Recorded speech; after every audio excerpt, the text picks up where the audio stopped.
And action.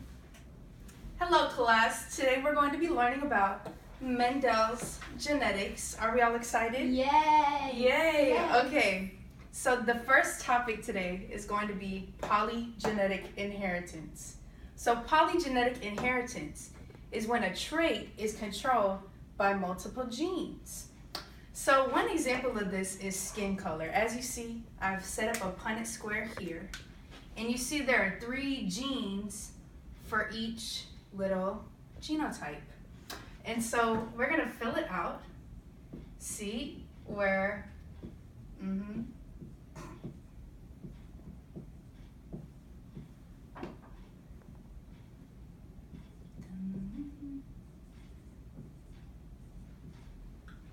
Are you impressed by how fast I can fill out a Punnett square? That's what you learn in college for biology. That's how I'm a teacher. Have my master's and everything.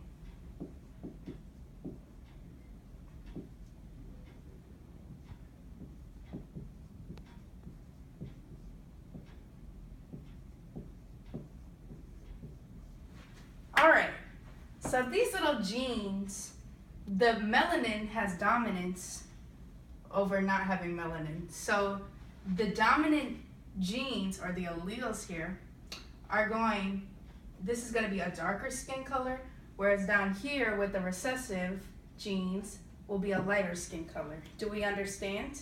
Yes. All right, that's good. Do you have any questions? What are those letters? All right, oh, these letters? Funny you should ask. These letters are called alleles. And the alleles control the traits. So you see these 2 letters? Those are both alleles, right? But we only have 2 letters here, right? Most traits only have 2 letters. But if we have multiple different kinds, like a B or maybe a C, that's going to be called multiple alleles. So I'll show you an example of multiple alleles. So this is commonly seen with blood type, right? So blood type has 3 different alleles, A, B, and O, okay? And what's your blood type, Alana? AB. Oh, that's exciting.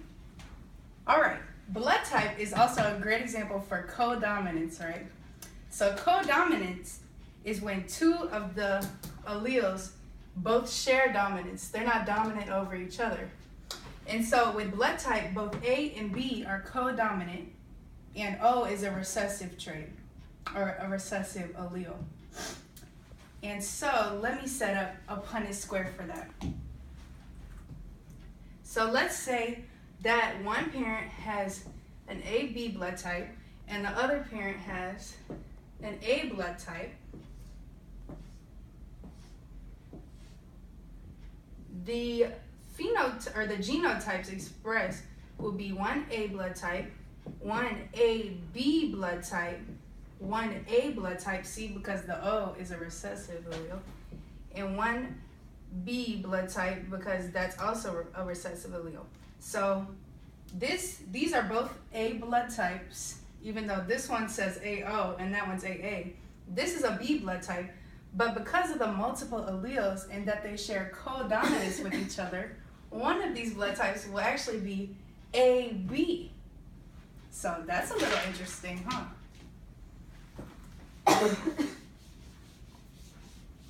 All right. So the next topic we're going to be talking about today is incomplete dominance. So we talked about codominance.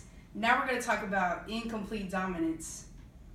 So incomplete dominance is basically when there's one allele for a specific trait that is not completely expressed over the other allele, right? So they kind of mix together. It's like a mixture.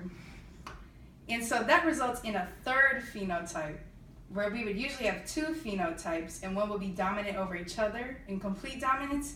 Instead, this is incomplete dominance. So we see 3 phenotypes. So let me show you an example. One example is with snapdragons. Have you ever heard of snapdragons? Yes. They're a flower, right? So in snapdragons, we're going to have the R R genotype, which means that it's red. The little r genotype, which means that it's white, the petal color, of course.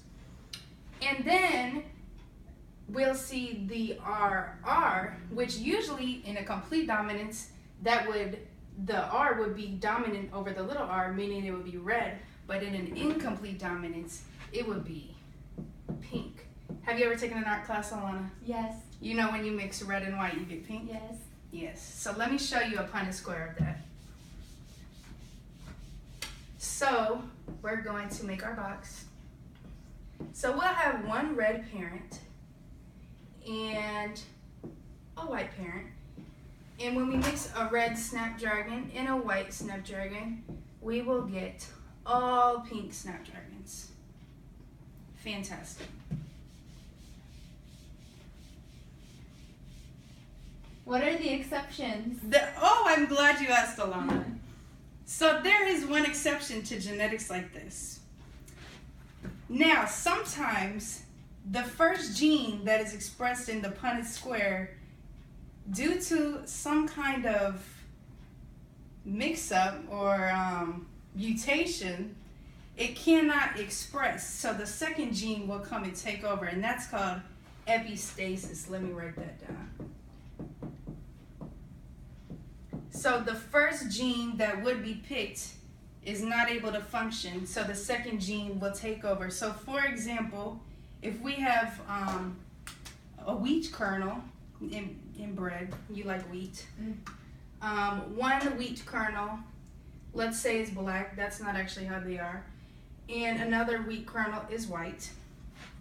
The first wheat kernel, if it's chosen to be black, but there's some kind of mutation in the DNA, and it's not able to be black, the second gene, the second choice will shine through and be the phenotype, even though it's against all odds, right? So that's a little bit of epistasis. All right, so I hope that we all had a good time learning about Mendel's genetics today.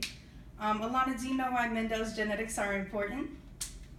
They make the world go round. That's right, Alana, they do.